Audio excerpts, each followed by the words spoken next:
کی خوشی اور خوشحالی کی بڑھاتے ہیں یا آگ لگے گی کہ بجھائے نہ بجھے گی؟ فرمایا گیا وما خلقت الجن والانس الا لیعبدون، کہ دنیا میں آنے کے بعد یہ تم جانتے ہو کہ تمہارا کوئی حق نہیں تھا کہ تمہیں پیدا کیا گیا، اور پیدا کرنے والے نے تم کو یوں نہیں بھیجا ہے کہ اس کی دنیا سونی پڑی تھی تم جاؤ گے تب آباد ہوگی۔ اس نے تمہیں پیدا کیا، زندگی گزارنے کے سامان دیے، عقل و خرد سے نوازا،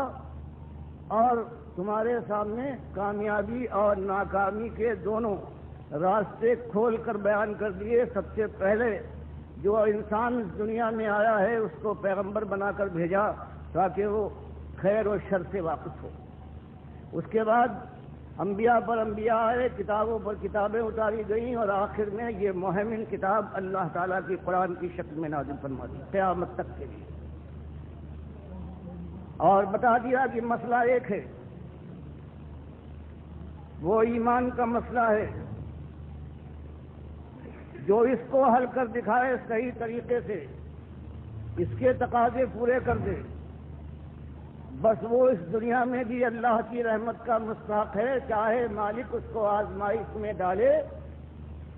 لیکن انجام کے لحاظ سے وہی کامیاب ہونے والا ہے اور وہی اپنی مراد کو پا جانے والا ہے۔ اور اللہ نے سارے انسانوں کو صرف ایک مقصد اور ایک امتحان کے لیے پیدا کیا ہے، اور وہ ہے الا لیعبدون، حصر کا یہ صیغہ ہے کہ کوئی اس کے علاوہ کوئی مقصد نہیں ہے سوائے یہ کہ اللہ کا بندہ مالک کا بندہ بن جائے، اس کے علاوہ کسی اور کی بندگی کی طرف رخ نہ کرے۔ تو توحید اصل، اور مالک کی فرما دیا یہ زمین اور آسمان قائم ہے یہ اسی توحید کے اوپر، اور جو آیا ہے اللہ کی طرف سے سب سے پہلے اس کو سنایا گیا کہ یہ مسئلہ تمہیں ساری دنیا کے سامنے واشگاف پہنچانا ہے، اور یہ مسئلہ ایسا ہے کہ اس راستے میں آپ کے سمندر حائل ہوتے ہیں، خارزار وادیاں ہیں، قیامتیں ٹوٹ کر برسے گی آشوب پر آشوب، اس دنیا میں رونما ہوں گے، لیکن کام یہی ہے۔ فرمایا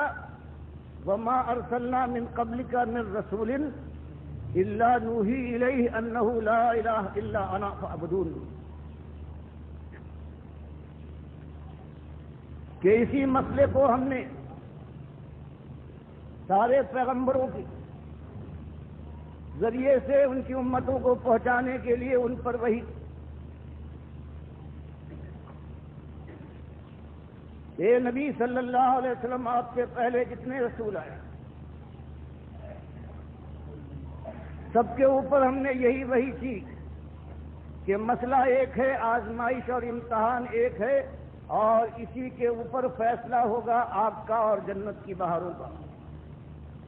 وہ یہ ہے کہ لا الہ الا انا، کہ مالک نے فرمایا سمجھ لو کہ الہ میرے علاوہ کوئی اور نہیں ہے، اکیلا میں ایک الہ ہوں، میں ایک معبود سارے عبد ہے، میں خالق ساری کائنات مخلوق، میں رب ہوں اور یہ سارے میرے مربوب ہیں۔ تو یہ پیغمبر سب سے پہلے تمہیں اپنے ایک معبود کو، ایک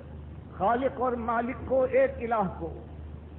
اپنا الہ مان کر اپنی گردن اس کے سامنے جھکا کر ثابت کرنا ہوگا کہ صحیح معنوں میں تم اس کے غلام ہو، اور اس کی غلامی کے علاوہ کسی اور خلاقے کو برداشت نہیں کر سکتے۔ تو یہ مسئلہ پورے قرآن کا ایک مسئلہ ہے، کبھی اس انداز سے، کبھی یہ کہ انسانیت جب بھول جاتی ہے، جب ایمان کا مقام اس کے اندر باقی نہیں رہتا اور یہ دنیا ہے چھا جاتی ہے، جب معیار بدل جاتے ہیں، جب ایمان پیراہن بن جاتا ہے کہ جس انداز سے انسان چاہے اسے پہنے اور جب چاہے اتار پھینکے. فرمایا جب کبھی ہماری رحمت جوش میں آئی ہے اور مشیت کا تقاضا ہوا ہے تو ہم نے انسانیت کو سمجھانے کے لیے جس کو بھیجا ہے اس نے یہی ایک ایمان کا مسئلہ اٹھایا ہے کہ بھائیوں ایک مسئلہ حل کر لو پھر تمہارے ہزار مسائل ہے چٹکیوں میں حل ہو جائے گے. فرماتا ہے وَلَقَدْ بَعَثْنَا فِي كُلِّ أُمَّةٍ رَسُولًا أَنِ اعْبُدُوا اللَّهَ وَاجْتَنِبُوا الطَّاغُوتَ. ارشاد فرمایا گیا کہ ایک ہی مسئلہ ہے اور ہم نے جب کبھی جس قوم کے اندر وہ آزاد اور سرخوش اور دیوانی بن گئی ہو اپنی دنیاوی جوش کے اندر جیسے قوم عاد تھی یا قوم ثمود تھی یا کوئی غلامی میں جکڑی ہوئی قوم ہو جیسے بنو اسرائیل کے لوگ تھے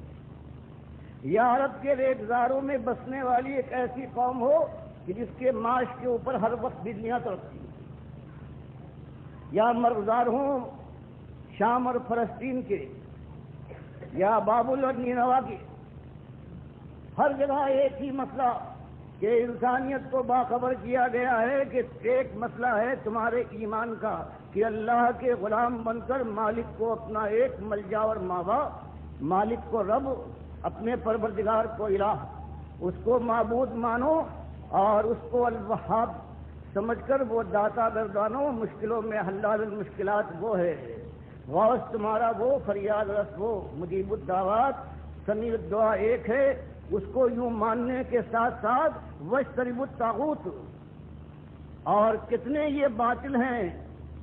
اپنا تخت بچھائے ہوئے طاغوت کی شکل میں براجمان ہیں اور اپنی چلاتے ہیں خود مختاری کی ہوا میں دیوانے بن گئے ہیں